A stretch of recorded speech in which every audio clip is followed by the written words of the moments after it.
Good morning. A verse to consider for today, Genesis 6:6.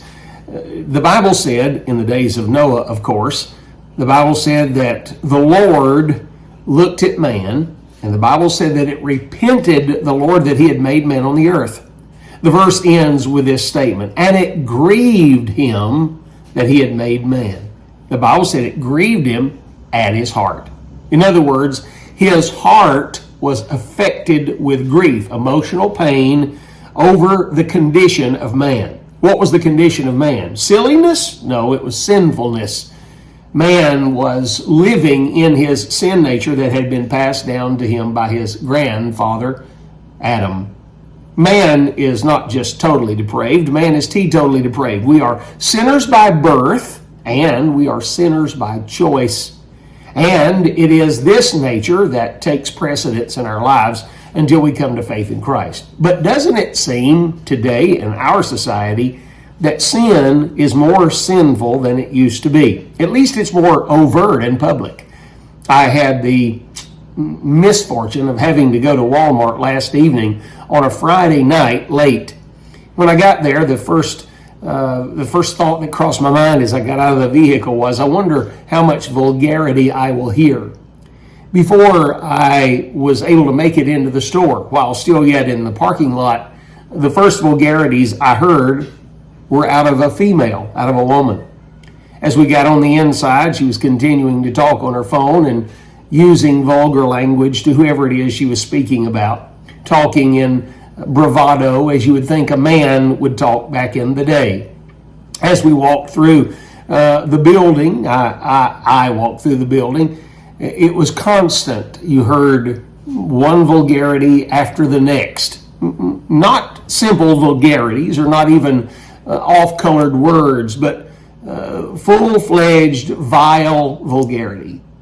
When I made it into the section of food in Walmart, I saw two men walking and talking, and they were talking in a very vulgar way. And then they saw a lady that they knew who had her son with her. And she let out a vulgarity, and she was laughing about her son, 8 years old. He was going around the store, flipping off people with hand gestures that are vulgar, and she and her companions thought that it was very funny and amusing. My heart was grieved after I left Walmart. But may I say that we in America are in a depraved situation where God has been kicked out.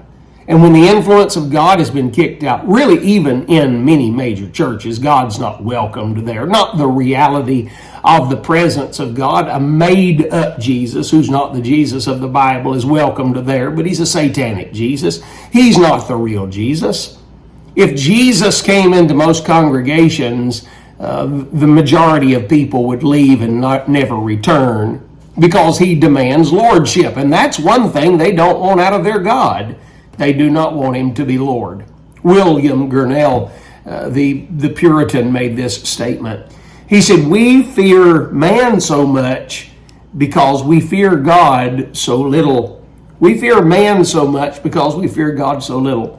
Why has God not just destroyed us in totality in this world? Why has he not wiped us off the face of the map? Very simply, he made a promise to Abraham. Abraham got off the boat, and when he did, he made an offering to God in Genesis 8, and God said, "I'll accept the offering, but man hasn't changed a bit." And then he said in chapter 9, "I'm going to put a bow in the sky, and it is my covenant of promise that I will not destroy man again in this fashion." God has every right to destroy us, and the only thing that is keeping him from doing so at this time is the promise of a bow in the sky. Hey, think on these things today. Get your hearts right with God and look for his return. He will one day set all things right.